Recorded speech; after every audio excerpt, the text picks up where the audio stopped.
आइए मेरे भाई, अपने सेशन को आगे बढ़ाया जाए, अपनी क्लास को आगे बढ़ाया जाए। जैसा कि आप सब जानते हैं, हम लोग एक नए सेशन की शुरुआत की है जिसमें हम लोग अर्थमेटिक पूरा चैप्टर वाइज सीक्वेंस से हम लोग पढ़ाई कर रहे हैं। ठीक, उसमें एक दो चैप्टर हमने ख़त्म करा दिया है, एज और एवरेज। अभी हम लोग तीसरे चैप्टर की ओर बढ़े हैं, उसमें से शायद एक लेक्चर इस पर आ गया है। फर्स्ट वीडियो उसका पार्ट 1 यानी क्लास 1 लेक्चर 1 इस पर डाला गया है। ये उसी का सेशन 2 है। जैसे कि आप सब जानते हैं, ये मेरा यूट्यूब चैनल है। देखिए, थोड़ा सा 1 मिनट हम अपना चैनल को दिखा देते हैं, उससे थोड़ा सा आप लोग को भी पता चल जाएगा कि चैनल का नाम क्या है, अगर आपको नहीं पता है तो। अगर आप जुड़ गए हैं तो अच्छी बात है, नहीं जुड़े हैं तो मेरे भाई थोड़ा जुड़ जाना है और लोगों को भी थोड़ा जोड़ना है इसको। ठीक है, लोगों को भी जोड़ना है, चैनल को आगे बढ़ाना है। खुल जाओ मेरे भाई। ठीक, ये मेरा यूट्यूब चैनल है और जिस बैच के बारे में अभी हम बात कर रहे हैं, जिक्र कर रहे हैं, जिस लेक्चर के आगे बढ़ाने वाले हैं हम लोग, उस लेक्चर का नाम है क्या चाहिए, न्यू बैच के नाम से। यहाँ पे देखिए बेसिक बैच जो भी इस पर होगा, बेसिक बैच के नाम से ये बैच अभी चल रहा है। बेसिक यानी बिल्कुल फाउंडेशन हम लोग उस लेवल से शुरू करेंगे, 0 लेवल से। जो भी क्लास शुरू होता है उसको ध्यान में रख करके शुरू किया जाता है कि बेसिक बैच है तो बिल्कुल बेसिक से ही शुरू किया जाता है। आप जा करके एक बार देखिए, अपना अनुभव बताइए कि क्या कुछ नई चीज़ें सीखने को मिल रहा है कि नहीं। यदि आप बिगनर हैं तो ये वीडियो देख रहे हैं तो आप बताइए हमें कि क्या कुछ फ़ायदा हो रहा है कि नहीं।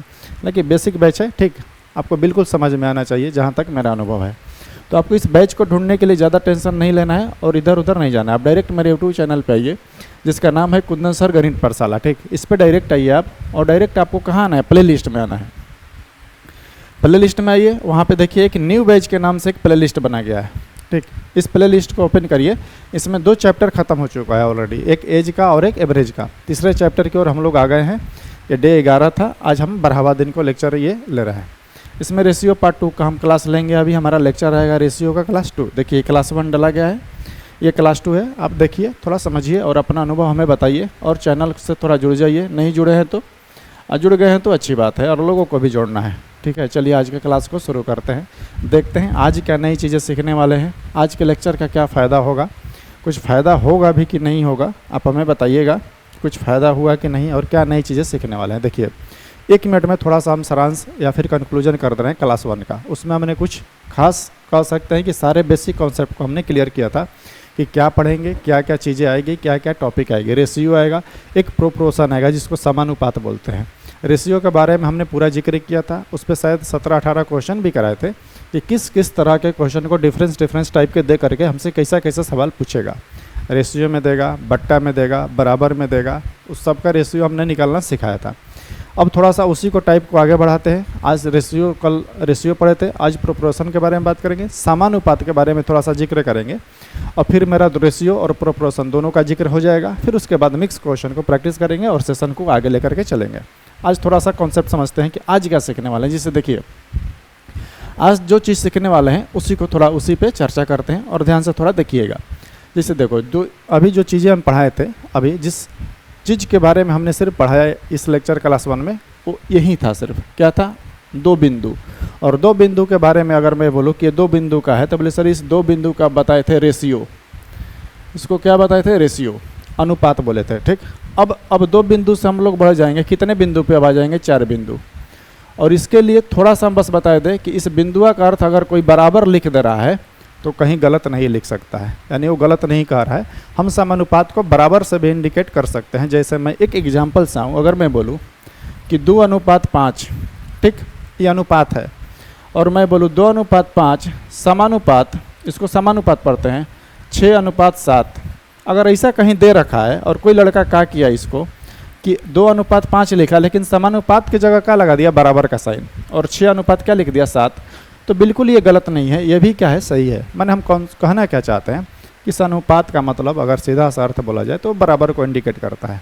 समानुपात किसको इंडिकेट करेगा, बराबर को।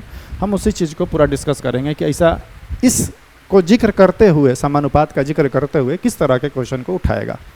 तो देखिए यहाँ पे क्या करेगा, अब आपको 4 संख्याएं दिख रहा होगा यहाँ पे। फर्स्ट में अगर मैं समानुपात का जिक्र करूँ तो बोले सर कि देखिए 4 गो संख्याएं देगा। जिसे मान लो 3:5 समानुपात 6 मान लो 8 है। इस पे 4 संख्याएं दिख रही है आपको, 3, 5, 6 और कितने, 8। अब क्या करेगा, क्वेश्चन को हमने ABC निकालना आपको सिखा दिया। क्लास 1 जाकर के देखिए, वहाँ पे ABC ही था, वो भी रेशियो में ABC निकालिए, ABCD निकालिए, उस तरह के क्वेश्चन को हमने समझाया है। इस तरह के क्वेश्चन को नहीं बताया था। आज समझिए, ध्यान देने योग्य बात क्या है कि सर इसमें 4 संख्याएं हैं। अगर आपको समानुपात के रूप में लिखना है किसी कोई 4 संख्या है उसको इंडिकेट करना है 4 गो, तो कितनी संख्या जरूरत पड़ेगी? 4 गो संख्या है। इस 4 संख्या में से हमसे कोई भी हो सकता है कि 2 संख्याएं देगा और बाकी 2 को क्या करेगा? पूछेगा। ऐसा देता है? बिल्कुल देता है। ठीक, हो सकता है कि 3 गो देगा, चौथा पूछेगा। तो जो फर्स्ट वाला है मेरे भाई, आपको सबको पता है कि सर पहला पद है तो फर्स्ट इसको बोलते हैं। ठीक, इसको क्या बोलते हैं? सेकंड बोलेंगे। ठीक, इसको बोलते हैं फर्स्ट प्रोपोर्शन, इसको बोलते हैं मीन प्रोपोर्शन यानी कि मध्यानुपाती, इसको बोलते हैं थर्ड प्रोपोर्शन यानी कि तृतीयानुपाती, इसको बोलते हैं फोर्थ प्रोपोर्शन यानी चतुर्थानुपाती। यानी अब हमसे क्वेश्चन क्या पूछेगा? मध्यानुपाती या तृतीयानुपाती या चतुर्थानुपाती या फर्स्ट वाला संख्या, ये भी पूछ सकता है। ठीक है, ये बाकी 3 को देगा, ये वाला पूछेगा।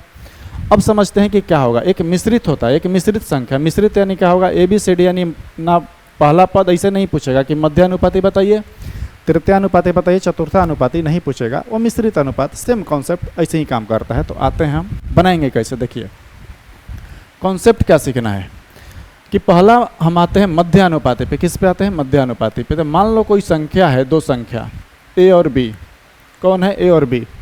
बोल रहा है ना कि सर A और B 2 संख्याएं हैं, इसका आपको हमको मीन यानी कि मध्यानुपाती बताइए। क्या बताइए? मध्यानुपाती। हम बोले ये क्या होता है, पहले ये तो बता। मध्यानुपाती का मतलब सीधा सा मतलब है मेरे भाई कि 4 गो जो संख्याएं थी, जो 4 गो क्या थी? संख्या इसे लिखा था ना हमने, 4 गो संख्याएं थी। मध्यानुपाती का मतलब होगा कि ये बीच में पड़ा। मैं बोलूँ कि 4 संख्या, इसका बीच वाला बताओ, तो बोले सर के बीच में तो कोई यही नहीं, 4 गो है, तो ये दोनों क्या हो जाएगा? बीच में। और इसी का मान हमसे क्या पूछ रहा है। तो पहला कॉन्सेप्ट क्या सीखे कि लिखने का तरीका कैसा होना चाहिए। अगर मध्यानुपाती पूछ रहा है तो लिखेंगे कैसे, उसको इंडिकेट कैसे करेंगे, ये है लिखने का तरीका। ठीक, तो मध्यानुपाती हमसे पूछ रहा है, इसका मतलब वो इस रूप में संख्या दे रखा है। किस रूप में संख्या दिया है? इस रूप में दे रखा है। 4 संख्या होना चाहिए। ठीक, तब मध्यानुपाती, तृतीयानुपाती और चतुर्थानुपाती निकलेगा। उसको निकालने के लिए मिनिमम कितनी संख्या होनी चाहिए? 4 संख्या, वो देगा ही। इस रूप में संख्या को हम लिखते हैं। अगर मध्यानुपाती दिखाई नहीं दे रहा है का जी, 1 मिनट, इसको थोड़ा सा कलर को चेंज करो, चाहे पीला दिखाई देगा ना, इसको थिकनेस को और बढ़ा लो। अरे यार काम नहीं किया।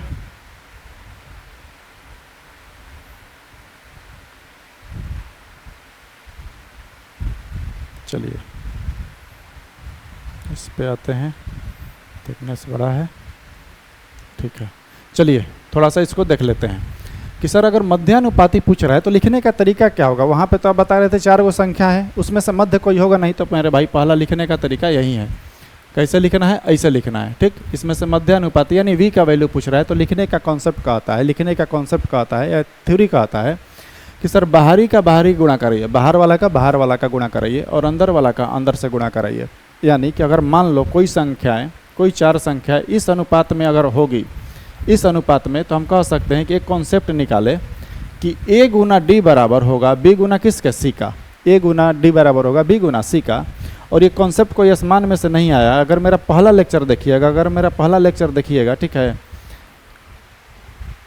अगर मेरा पहला लेक्चर देखिएगा तो उसमें से क्या है ना कि हम सिखाए हैं, रुक जाओ 1 मिनट, थोड़ा सा पेन मेरा बेटर क्यों नहीं चल रहा है। चलो ठीक है, किसी से तो लिखना है। पहला लेक्चर अगर देखिएगा तो हम सिखाए हैं मेरे भाई कि अगर कोई संख्या A अनुपात B में हो, A अनुपात किस में हो? B में, तो हम इसको A बटे B लिख सकते हैं। A बटे कैसे लिख सकते हैं? B। बस ये सिखाना चाहते हैं, थोड़ा सा टाइम लगेगा, थ्योरी में सीखो, एक बार है सीख जाओगे, फिर कॉन्सेप्ट समझ में आ जाएगा कि सर ये कैसे गुणा होता है। यहाँ पे कॉन्सेप्ट निकाल दिए फटाक से कि अगर 4 संख्या इस तरीका से लिखा गया हो तो A गुना D यानी कि बाहर वाला का बाहर वाला गुणा और अंदर वाला का अंदर वाला गुणा क्या होता है? बराबर होता है। सर हमको बताइए कि ये कैसे होता है। ठीक, वही हम समझा रहे हैं क्या कि अगर ये अनुपात में है, यहाँ पे थोड़ा सा देख लो, अनुपात में है तो क्या इसको हम A बटे B लिख सकते हैं? बोले सर बिल्कुल आप लिख सकते हैं A बटे B आप बिल्कुल लिख सकते हैं, है ना। और ये समानुपात है, ये क्या है? समानुपात। तो समानुपात को हम बराबर लगा सकते हैं? बोले सर बिल्कुल लगा सकते हैं बराबर। और C अनुपात D है तो क्या इसको हम C बटे D लिख सकते हैं? बोले सर बिल्कुल लिख सकते हैं। आप कल ही उसी फर्स्ट लेक्चर में सब सिखाए हैं, अनुपात का मतलब क्या? बट्टा। ठीक, तो अगर मैं बोलूँ कि इसको क्रॉस मल्टीपल करा दो, ऐसे ही ना हम लोग बचपन से सीखते हैं कि सर क्रॉस मल्टीपल कराना है तो A गुना D बराबर होगा C गुना किसका? B का। देख रहे हो, फिर से वही कॉन्सेप्ट आ गया, मैंने समझाना क्या चाहते हैं अगर 4 संख्या इस रूप में हो मेरे भाई, तो पहला और आखिरी का गुणनफल बीच वाला दोनों का गुणनफल के क्या होगा, बराबर होगा। यही कॉन्सेप्ट काम करता है। ठीक, अगर मिश्रित संख्याएं देगी, चारों संख्याएं अलग अलग, मान लो 4 गो संख्याएं थी, मान लो ये वाला 2 था, ये 3 था, और ये मान लो 4 होगा और ये 5 होगा, सॉरी ये कुछ होगा, अब कितना होगा हमको पता नहीं, ये वाला हमसे पूछ दिया डी वाला, तो नहीं निकाल सकते। इन दोनों का गुणा करा के 2 से भाग लगा देंगे, कितना आ जाएगा 6। वो हम प्रैक्टिस करेंगे तो और सारी चीज़ों को समझेंगे। अभी हम किस पे बात कर रहे हैं, मध्यानुपाती पे। किस पे बात कर रहे हैं, मध्यानुपाती पे। तो अगर मध्यानुपाती निकालना है, इसका मतलब ये है कि सर बीच वाली संख्याएं 1 होना चाहिए। ठीक, तो ये मध्यानुपाती निकालने के लिए बीच वाली संख्या क्या होना चाहिए, 1। तो अगर यहाँ से मैं मध्यानुपाती निकालूँ, यहाँ से क्या निकालूँ मैं, मध्यानुपाती, तो बोले सर कि देखिए अभी आप सिखा रहे थे कि बाहर वाला का बाहर वाला गुना और अंदर वाला का अंदर वाला गुना, यानी कि बी गुना बी करिएगा सर, तो कितना होगा, दिखाई दे रहा है ना, बी स्क्वायर। कितना होगा, बी स्क्वायर, और बराबर ए गुना कितना हो जाएगा, सी। ए गुना कितना हो जाएगा, सी। ए गुना कितना हो जाएगा, सी। ठीक, ये कॉन्सेप्ट है।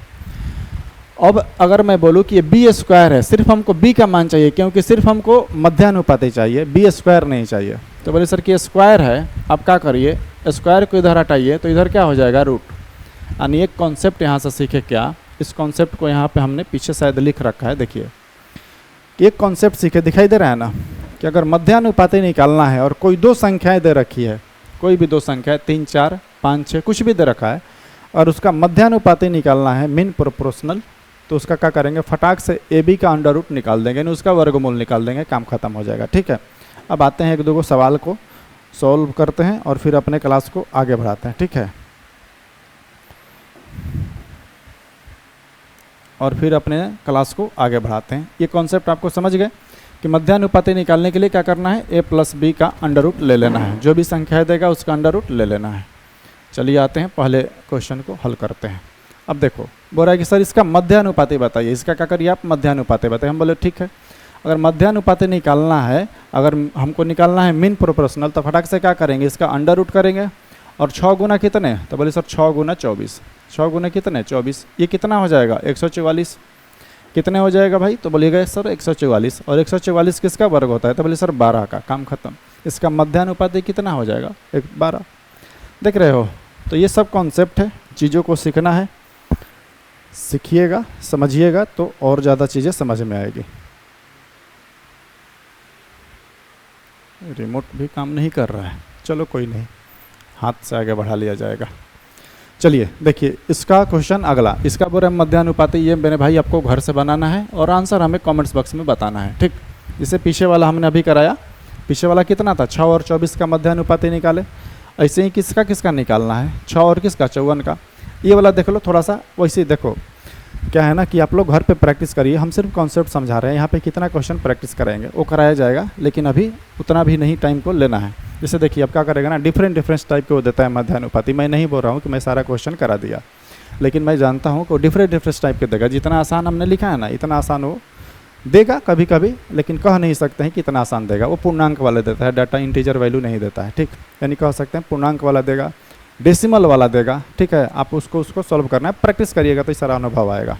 ठीक, अब मान लो इसको बनाना है, ये पूछा हुआ क्वेश्चन है, सब पूछा हुआ क्वेश्चन है आसान, और एक थोड़ा सा हमने डेसिमल वाला भी डाल दिया। जैसे देखो 2.5 तथा 625 का मध्यानुपाती हमसे पूछ रहा है मीन प्रोपोर्शनल। अब इसका मान लो निकालना है, तो देखो लिखना नहीं है कि अंडर रूट ए बी। अब खुद से सोचो कि सर इसका वर्गमूल आप निकालिएगा, तो मेरे भाई 25 किसका वर्गमूल होता है, बोले सर 5 का। अभी डेसिमल हटा दो, डेसिमल को क्या करो, भूल जाओ। तो बोले सर इसका 5 आएगा बाहर, 25 का 5 आएगा। हम बोले 6 से 25 किसका स्क्वायर होता है, बोले सर कि 6 से 25, 25 5 125 होता है, यानी कि सर ये 25 का स्क्वायर है, सर 25 का स्क्वायर है। ठीक, अब ध्यान से समझना है यहाँ पे थोड़ा सा कॉन्सेप्ट, ये कितना हुआ 125 हुआ। बोले सर कि डेसिमल वाला कहाँ गया, तो बउआ देखो डेसिमल ये 625 है, इसके नीचे बटा में कौ जीरो आएगा, अगर उड़ाएंगे तो 3 जीरो और 1 जीरो यहाँ पे आएगा, तो कितने जीरो हो गया, 4 गो जीरो। अगर वर्गमूल है, इसका रूट है और वर्गमूल में 4 जीरो है, अगर बाहर उसको निकालेंगे तो कितने जीरो आएगा, 2 गो जीरो। तो 2 अंक के पहले डेसिमल लगा लो, यानी इसका जो मीन होगा, मीन यानी मध्यानुपाती कितना होगा 1.25, काम खत्म। ऐसे ही प्रैक्टिस करिए, चीज़ों को समझिए, बिल्कुल समझ में आएगा, कहीं नहीं आएगा। आज ये तृतीय अनुपाती थोड़ा सा देख ले, आ जाओ देखो मध्यानुपाती हमने सीखा, अब थोड़ा सा तृतीय अनुपाती को समझ लेते हैं।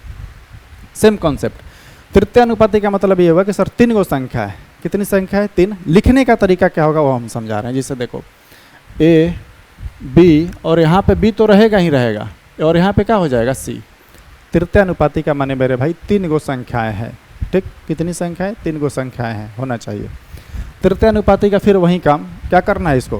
क्या करना है इसको? फटाक से वही काम करना है कि सर ये समझ गए कि जो ये फर्स्ट है ये सेकेंड है, यानी कि सेकेंड वाला पे सर यहीं आएगा। सेकेंड वाला पे क्या आएगा? यहीं आएगा। ठीक, तृतीय अनुपाती हम आपको निकालना है, तो आप क्या करिए, यानी कि ये वाला आपको निकालना है। तो तृतीय अनुपाती निकालने के लिए मेरे भाई कॉन्सेप्ट क्या होता है कि जो भी बोले थर्ड, यानी कि थर्ड तृतीय अनुपाती, तो बोले सर तृतीय अनुपाती बराबर जो भी दिया है ना ये b गुना बी और बटे क्या चीज करना है? a। b गुना बी बटे में क्या करना है? a। बटे में क्या करना है? a। या फिर इसको हम कह सकते हैं कि b गुना बी बी स्क्वायर बटे a। ये सब याद नहीं रखना है। करना क्या है? तृतीय अनुपाती निकालने के लिए इसको जो सेकेंड वाला पार्ट दिया है ना उसको 2 बार गुणा कराओ। ठीक, और बटे में जो फर्स्ट वाला दिया है a उसको क्या करा दो? भाग लगा दो, काम खत्म। ये हमारा क्या हो जाएगा? तृतीय अनुपाती। ये क्या हो जाएगा? तृतीय अनुपाती। सब क्वेश्चन पूछता है, ठीक है। इसको कटा लीजिए। 6 से 3 बार में हो जाएगा, 6 से 4 बार में हो जाएगा, और 3 से कितने? 8 बार में। आंसर कितना आ जाएगा? 32। तृतीय अनुपाती कितना है मेरे भाई? 32। देख रहे हो, लिखने का तरीका हमने बता ही दिया कि जो बीच वाला होगा बी वाला जो होगा बी वाला कितने बार आएगा? 2 बार। और सॉरी ये अनुपात है, तो इस तरह से तृतीय अनुपाती को हम लिख करके इंडिकेट करेंगे। ठीक है, आ जाओ आगे को बढ़ते हैं अगले सवाल की ओर। और है इस पे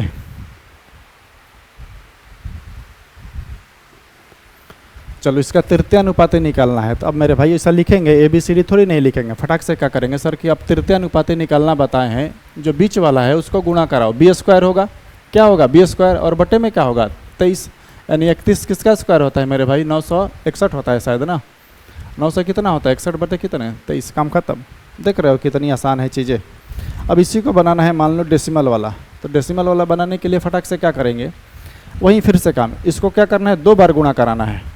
चल कह नहीं रहा है जी। 45 और गुणा कितने मेरे भाई? 45। 45 डेसिमल अभी भूल जाना है, कितना आएगा? 25। अब ध्यान से समझना, इस 2 को पॉइंट इसका भी है, इसका 2 पॉइंट, और 2 पॉइंट से 2 पॉइंट खत्म हो जाएगा। सिर्फ एक का 2 पॉइंट बचेगा। सिर्फ किसका बचेगा? एक का 2 पॉइंट। वो भी लिखना नहीं है, लिखना है तो लिख लो, और नहीं तो लिखना है तो लिख लो, नहीं तो माइंड में करना है। 2 पॉइंट का कितना आएगा? 100। अब ये कट जाएगा मेरे भाई, 5 से 5 नवा, और फिर से 5 5 25, तो फिर इसको 9 बार में कट जाएगा। 81 बटे कितने हो जाएगा? 100। यानी कह सकते हैं सर कि इसका आंसर कितना हो जाएगा? 0.81। ठीक, पॉइंट कितना हो जाएगा? 81। पॉइंट कितना हो जाएगा? 81। क्लियर है? आप प्रैक्टिस करिए थोड़ा चीज़ों को, और ज़्यादा चीज़ें क्लियर हो जाएगी। क्या करना है आपको? जो भी ये क्वेश्चन पढ़ा रहे हैं आप घर पे जाइए, कोई भी बुक उठाइए, जितना भी मध्य अनुपाती, तृतीय अनुपाती, चतुर्थ अनुपाती दिया है आप उसको क्या करिए? बनाइए। उसको क्या करिए? बनाइए। आप फटाक से क्या करना है? उसको बनाना है। अब देखो इसका चतुर्थ अनुपात हमसे पूछ रहा है। चतुर्थ अनुपात समानुपात सेम होता है। ठीक, अब ध्यान से समझना थोड़ा सा। अगर मैं बोलूँ कि पहले इसका लिखने का तरीका क्या होगा, तब देखो 3 संख्याएं थी, सॉरी तृतीय अनुपात था, यानी कि 3 गो संख्या होना चाहिए। ठीक, 3 तरह की संख्याएं होनी चाहिए। चतुर्थ अनुपात यानी 4 गो संख्या होना चाहिए, और चारों संख्याएं अलग अलग होना चाहिए। कैसे? A, B और C और कौन सा? D। ठीक, 4 गो संख्या हो गया। लिखने का तरीका वहीं फिर से बाहर से बाहर गुणा और अंदर से अंदर गुणा। तो अगर इसका चतुर्थ अनुपाती निकालना है, अगर हमसे फोर्थ प्रोपोर्शनल निकालना है मेरे भाई, तो बोले सर कि देखिए अभी आप सिखा रहे हैं कि अंदर से अंदर गुणा कराना है, यानी कि 14 गुने कितने? 24।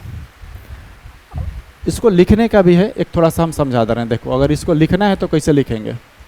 तो बोले सर कि आप सिखा हैं 12, 14 और फिर उसके बाद 4 बिंदुआ 24 और D तो हमको क्या करना है? निकालना है। तो लिखने का हमारा तरीका कैसा हो जाएगा? 12, 14, 24 और कैसा D। ठीक, क्योंकि चतुर्थ अनुपाती पूछ रखा है मेरे भाई, तो चतुर्थ अनुपात पे क्या हो जाएगा? खाली रहेगा। ठीक है, तो चतुर्थ अनुपात निकालने के लिए बाहर से बाहर गुणा और अंदर से अंदर गुणा। 14 गुना 24 और बटे कितने? 12। ये कितना हो जाएगा? 28, 28। देख रहे हो? इसका तुम अपने घर पे बनाना और आंसर हमें कमेंट्स बॉक्स में बताना। ठीक, चलिए सब दिखाई दे रहा है ना? चलिए आगे बढ़ते हैं। इसका देखो एक मान पूछ रहा है कि 2a और 5a का चतुर्थ अनुपात क्या होगा? ठीक, चतुर्थ समानुपाती क्या होगा? फिर से वही कॉन्सेप्ट कि सर आपको फोर्थ फोर्थ प्रोपोर्शनल चाहिए यानी कि चतुर्था अनुपात चाहिए, तब फटाक से क्या करिए कि मिडिल टर्म को मिडिल टर्म से गुना कराइए। कितना हो जाएगा मेरे भाई? तो बोले सर 5a² और बटे में कितना हो जाएगा 2, काम खत्म। फोर्थ प्रोपोर्शनल क्या हो जाएगा? 5a² बटे में कितना 2, देख रहे हो।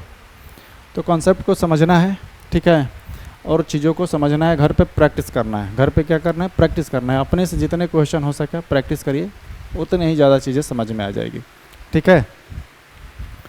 घर पे जा कर के प्रैक्टिस करना है खुद से, 1 बार 2 बार 3 बार 4 बार 5 बार पढ़ना है उसको, एक ही चीज़ को। अगर आप बिगिनर हैं तो उस पर संकोच नहीं करना है, थोड़ा सा भी प्रैक्टिस करना ही पड़ेगा, बिना किए नहीं होगा। आज नहीं तो कल पढ़ना ही पड़ेगा, 2 बार 3 बार 4 बार। देख रहे हो अभी रेलवे ग्रुप डी का 1 करोड़ शायद 21 लाख की 22 लाख फॉर्म गिरा है मेरे भाई। तो आप लोग समझ जाइए कितना हार्ड कंपटीशन होने वाला है रेलवे ग्रुप डी का।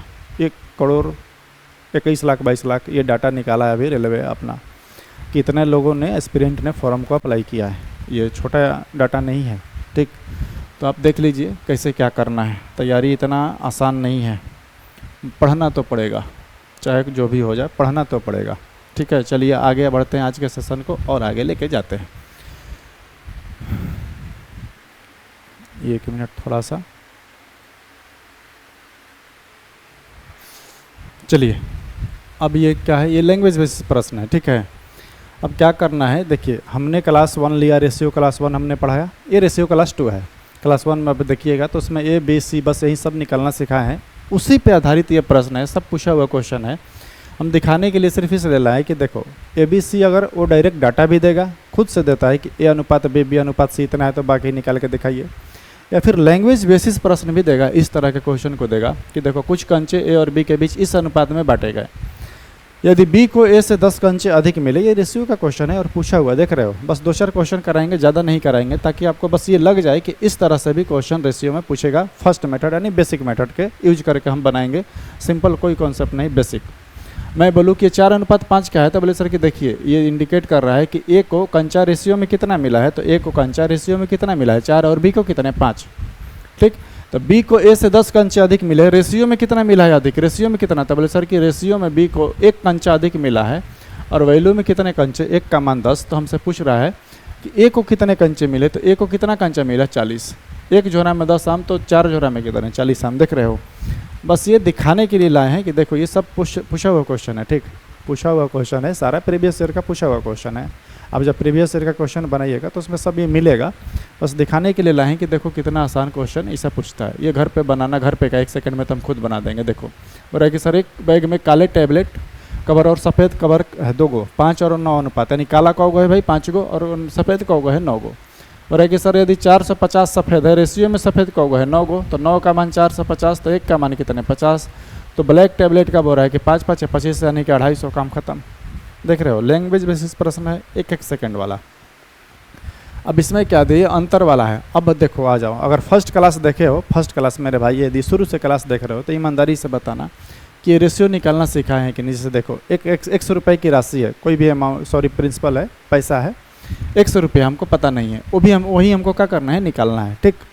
बोला कि सर देखिए A B C के बीच विभाजित किया जाता है, 3 लड़का है A B और C, हम बोले को रुपये देना है, क्लियर बता, दे देंगे उसमें से, और क्या करना है। तो बोले सर ऐसा नहीं, A और B के हिस्से का अनुपात 7:12 है, यानी A को अगर 7 रुपये मिलेगा तो B को रुपये मिलेगा मेरे भाई। A को अगर 7 रुपया मिलेगा और एक B है और कौन सा एक C, और A को 7 तो B को मिलेगा 12 गो। लेकिन दूसरे अगर प्रोस्पेक्टिव से देखा जाए तो B को रुपया एक बार मिल रहा है 8, तो एक बार क्या रुपया, C को रुपया 5। ये फर्स्ट क्लास में हमने सिखाया क्या कि अगर रेशियो बराबर ना हो तो पहले क्या करेंगे, रेशियो को बराबर करेंगे। कैसे रेशियो को बराबर करना है और क्यों बराबर करना है उसके लिए बताया था कि मेरे भाई देखो दोनों जगह कॉमन जो चीज़ है, कॉमन क्या है, इसमें B कितना मान है, B का 12, यहाँ पे कितना है 8, तो B दोनों जगह क्या होना चाहिए, समान, ठीक है। समान नहीं है तो उसको क्या करेंगे, बराबर करेंगे। और बराबर करने के लिए इतना ये मेथड नहीं लगाना है, अगर इसको बराबर करना सीखना है तो आप मेरा पहला क्लास जा करके देखिए, ऐसे नहीं करना है। एग्जाम में कैसे करना है वो समझो। यहाँ पे B कितना है 8 और यहाँ पे B कितना है 12, इसी में गुणा करा दो, 8 का 24 और इसको गुणा करा दो 2 से, किससे 2 से, इसको कौन से 3 से, दोनों जगह B का मान क्या हो गया, बराबर हो गया, काम खत्म, ठीक। यही काम करना है एग्जाम में, ऐसे ही बनाना है, ठीक है। जो कॉमन है उसको कोशिश करो फटाक से माइंड में बराबर करने का। अब डायरेक्ट रेशियो लिखो, कितना हो जाएगा 14 और ये कितना हो जाएगा 24 और ये कितना हो जाएगा 24 और 5 15, काम खत्म। A को मिलेगा 14 रुपया, बी को मिलेगा 24 रुपये और सी को मिलेगा 15 रुपया। आगे जो बोल रहा है करो। बोल रहा है कि सर ए और सी के हिस्से का अंतर, ए और सी के हिस्से का अंतर क रुपया का है। मेरे भाई रेशियो में क रुपया 1 और वैल्यू में क रुपया का अंतर है 214। तो बोले सर एक्स का मान बताइए, कुल वैल्यू बताइए। हम बोले टोटल रुपया कितना है, तो बोले सर टोटल रुपया है ये 14, 29 और 30, 33, 55 हो जाएगा। कितने हो जाएगा, 55 गुना कितना कर देंगे 214। जीरो आखिरी में आ रहा है, एक ही का काम खत्म। ऑप्शन कौन सा हो जाएगा, सी। एक बार फिर से जोड़ लो इसको, ये कितना हो जाएगा 14, 14 ने 28, 1 29, 31, 3 33, अच्छा सॉरी 53 होगा, थोड़ा सा यहाँ पे मिस्टेक हो गया। 53 होगा मेरे भाई। 53 गुना कितना हो जाएगा 214। तो ये चरती है 12। ऑप्शन में कौन सा आ रहा है 2, इसका ऑप्शन कौन सा हो जाएगा डी। ऑप्शन कौन सा हो जाएगा डी, 11,342 रुपया। उसका एक्स का धनराशि को रुपया है 11,342। देख रहे हो ऑप्शन ऐसे ही मारना है, सब प्रीवियस ईयर का क्वेश्चन है। हमने क्या किया, जिसका यूनिट डिजिट है चरती हैं 12 और आखिरी में क्या आया 2 और आखिरी में ऑप्शन कौन सा है, सिर्फ एक ही ऑप्शन में आखिरी में क्या है 2, काम खत्म। मारना है, आगे बढ़ना है, ठीक है। तो इस तरह से भी क्वेश्चन देगा, लैंग्वेज बेसिस प्रश्न देगा, आपको समझना है भाषा को और बनाना है। चलिए आगे बढ़ते हैं, आगे देखते हैं और कैसा कैसा क्वेश्चन दे रखा है। जैसे देखो सेम क्वेश्चन सेम टाइप, ये सभी पूछा हुआ क्वेश्चन है। घर पे बनाइए और हमें आंसर बताइए, ठीक, कमेंट्स बॉक्स में कि क्या इसका आंसर होगा। ये वही है, ठीक। इसको क्या करना है, ए और सी का, किसका, ए और सी का योग दिया है मेरे भाई। बस ये सब दिखाने के लिए लाते हैं तुमको कि सब ये प्रीवियस ईयर अभी का, वो भी मतलब 5 साल 4 साल पहले का नहीं है, लेटेस्ट क्वेश्चन है, लेटेस्ट। अभी भी एग्जाम में ऐसा क्वेश्चन पूछ रहा है। तो आप लोग थोड़ा सा बनाइए और मेहनत करिए और बताइए आंसर कितना आ रहा है, ठीक है। एक राशि ए बी सी डी के बीच विभाजित किया। अब देखो अगर फर्स्ट लेक्चर देखोगे तो उसमें हमने ए बी सी डी का भी रेशियो निकालना, बराबर करना सिखाया है। एक क्वेश्चन हम बनाएंगे यहाँ पे, देख लेते हैं थोड़ा सा, अगर लाए हैं तो क्या कुछ नया चीज़ सीखने को मिलेगा कि नहीं। पर सर देखिए एक राशि है, हम बोले ठीक 4 व्यक्ति ए बी सी डी के बीच विभाजित किया जाता है। जैसे ए और बी के बीच हिस्से का अनुपात कितना है, तो बोले सर कि 1:3। हम बोले और बताओ बी और सी के हिस्से का अनुपात कितना है, तो 2:5। अब सी आ गया। फिर अगले लाइन में पढ़ोगे तो सी और डी के हिस्से का अनुपात कितना है, तो बोले सर सी और डी के हिस्से का अनुपात 2:3। देख रहे हो सब अलग अलग है। तो बोले सर ए और सी के हिस्से का अंतर इतना है, तो डी का हिस्सा कितना है। हम बोले कि अंतर बाद में निकालेंगे, पहले ये बताओ कि बराबर कैसे होगा, ठीक। बराबर कहने का मेरा मतलब ये है कि देखो यहाँ पे बी कितना है 3, यहाँ पे कितना है 2, यहाँ पे सी कितना है 5, लेकिन यहाँ पे कितना 2। सी और बी का वैल्यू क्या होना चाहिए, समान होना चाहिए। जो कॉमन है वो क्या होना चाहिए, बराबर होना चाहिए। और बराबर करने के लिए हम सिखाए थे मेरे भाई, आपको क्या करना है, जो इधर है फटाक से उसी को क्या करना है, लिखते चल जाना है। डब्बा जो खाली है उसको भरते जाना है। क्लास फर्स्ट में इसको बहुत अच्छी तरह से समझाएं हैं, ठीक। जितना डब्बा है, जो सटल है, जो भी सटल है इसका अगल बगल, उसी को क्या करा देना है, गुणा करा देना है, ठीक। अब किसको क्या करना है, सीधा सीधा गुणा कराओ। 2 दूनी का 4, ये कितना हो जाएगा 12, ये कितना हो जाएगा 30 और ये कितना हो जाएगा 27। अब काम खत्म। बोल रहा है सर कि ए और सी के हिस्से का अंतर, ए और सी के हिस्से का अंतर कितना हो जाएगा 223, सॉरी 30 ना 23 हो जाएगा। 23 4 27 होता है, लेकिन वैल्यू में कितने मेरे भाई, तो बोले सर कि वैल्यू में है कितने, रेशियो में कितना का अंतर है 23 का, लेकिन वैल्यू में कितने 35 10 का। अब इसको कट जाएगा, 7 3 21 होता है ना, पहले तो एक बार में जाएगा, पहले तो एक बार में जाएगा और ये कितना हो जाएगा 12, फिर 23 10 33 नहीं 14 हो जाएगा, ठीक। 33 34 35, 34 और कितने हो जाएगा 35। ए और सी के हिस्से का अंतर, ये कट नहीं रहा है, 23 4 27। अच्छा ए और सी के हिस्से का अंतर है ना, सॉरी यहाँ पे थोड़ा सा मिस्टेक हो गया। ए और सी के हिस्से का अंतर है, तो ए और सी के हिस्से का अंतर कितना हो जाएगा मेरे भाई, तो बोले सर 26। तो रेशियो में 26 का अंतर है और वैल्यू में कितने का 35 70। अब रेशियो 1 का मान निकालेंगे, ठीक है। हमसे क्या पूछ रहा है, डी का हिस्सा पूछ रहा है। पहले रेशियो 1 का मान निकालेंगे, फिर उसके बाद 27 से गुणा करा देंगे। ये तो 9 से भी कटना चाहिए, ऑप्शन से भी इसे जांच कर सकते थे। कितना हो जाएगा 6 5 11 7 18 7 3 4 3 7 2 9 से कट जाए। पहले इसको कटाते हैं, ये कितना हो जाएगा 13 दूनी का 26 और 13 दूनी का 26 और 13 7 91, 2 से कट जाएगा 135। रेशियो 1 का मान कितना हो जाएगा, 1 जोड़ा में कौ गुआम 135 गुआम, तो 27 जोड़ा में कौ गुआम, तो 27 गुना कितने हो जाएगा 135। हमसे पूछ रहा है कि सर देखिए ए और सी के हिस्से का अंतर कितना है मेरे भाई, तो बोले सर कि 3510। हम बोले ए रेशियो में क रुपया आया था 4 रुपया, सी क रुपया आया था, तो बोले सर कि क रुपया आया था 30 रुपया। हम बोले अंतर कितना का है, तो बोले सर रेशियो में क रुपये का 26 रुपये का। यहाँ पे हमने 23 लिख दिया था थोड़ा सा वहाँ पे, ठीक। तो रेशियो में कितने का अंतर है 26 रुपये का। तो इसको 26 से कटा, यानी कि 26 झोरा में इतना आम, तो एक झोरा में कम 135 आम। तो बोल रहा है कि सर 27 झोरा में कम आम, क्यों, क्योंकि डी का मान पूछ रहा है। तो 7 5 35, आखिरी में 5 एक ही का ऑप्शन है, देख रहे हो। प्रीवियस ईयर क्वेश्चन में तो यही एक फ़ायदा है, गुणा कराना, मल्टीप्लिकेशन कराना थोड़ा सा कम हो जाता है, अधिकतर ऑप्शन ऐसा ही देता है, ठीक। यूनिट डिजिट पे भी काम आ जाता है, यूनिट डिजिट कॉन्सेप्ट हम सिखाएंगे, या फिर कटने वाला बहुत सारा डिविजिबिलिटी नियम लगा करके भी हम लोग बना देते हैं। तो देख रहे हो, आप चीज़ों को थोड़ा समझिए, प्रैक्टिस करिए, कैलकुलेशन को थोड़ा सा, जितना मेहनत करिएगा उतने ही ज़्यादा बढ़िया रिजल्ट आएगा, बेहतर रिजल्ट आएगा। एग्ज़ाम में परफॉर्मेंस अच्छा करिएगा। जिससे देखिए 3 संख्याएँ हैं, इस अनुपात में है। बोले कि सर सबसे बड़ी और सबसे छोटी संख्या का बीच का अंतर कितना है 27। तो सबसे छोटी संख्या बताइए। अब ऐसे इसी संख्या देने के निकालने के लिए जब इस रूप में संख्या दे रखा है अनुपात में, तो हमने कल निकालना सिखाया था मेरे भाई कि अगर अनुपात में दे तो संख्या कैसे निकालते हैं, बोलते सिखाए थे। इन संख्या को बराबर करने के लिए एक नई संख्या ढूंढते हैं, और संख्या नहीं पता है तो उसका फटाक से क्या निकालते हैं LCM, लघुत्तम समापवर्तक। जैसे मैं बोलूँ कि 3 संख्या है 1:2, 2:3 और 3:4 के अनुपात में है, और सिखाया था कि संख्या इस अनुपात में नहीं हो सकती है। संख्या किस अनुपात में होती है 2:3:4 इस रूप में, बटे में नहीं होती है। तो बोले सर इस सबको हटाने के लिए, आपको उस रूप में लाने के लिए क्या करना होगा, आपको नीचे वाली सारी चीज़ को हटाना होगा। हम बोले इसका तरीका, तो सर फटाक से LCM लीजिए। 3 4 और 2 का LCM कितना हो जाएगा मेरे भाई, 4 3 12, और 12 से सब में गुणा करा दो, 12 में सबसे गुणा करा दो, 12 में सबसे गुणा करा दो, ये हो जाएगा 6, ये हो जाएगा कितने 8, और ये कितना हो जाएगा 9। कितना हो जाएगा 9, कट जाएगा, 4 3 12 सब कट जाएगा, ठीक है। सब क्या होगा, कट जाएगा। 3 से कितने बार में 4 बार में, और ये 4 से कितने 3 बार में, ठीक। अब कह सकते हैं सर जो पहली संख्या है 6 है, दूसरी संख्या 8 है, तीसरी संख्या 9 है। मैं बोलूँ सबसे छोटी संख्या बता, तो बोले सर 6। मैं बोलूँ सबसे बड़ी संख्या बता, तो बोले सर 9। हम बोले कि इन दोनों का बीच का अंतर कितना है, तो बोले सर 3। 3 का मान कितने 27, तो 1 का मान कितने 9। तो बोले सर सबसे छोटी संख्या 9 से 1 झोरा में 9 आम, तो 6 झोरा में मेरे भाई 54 आम, यानी सबसे छोटी संख्या कितनी है 54, ठीक। आइए आगे बढ़ते हैं।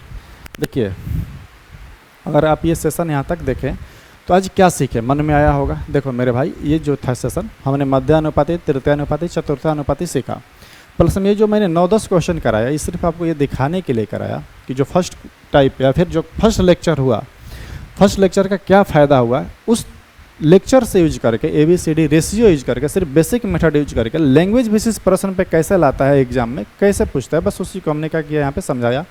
क्वेश्चन एक नहीं सैकड़ों क्वेश्चन है, आप जाके प्रीवियस ईयर का क्वेश्चन उठाइए।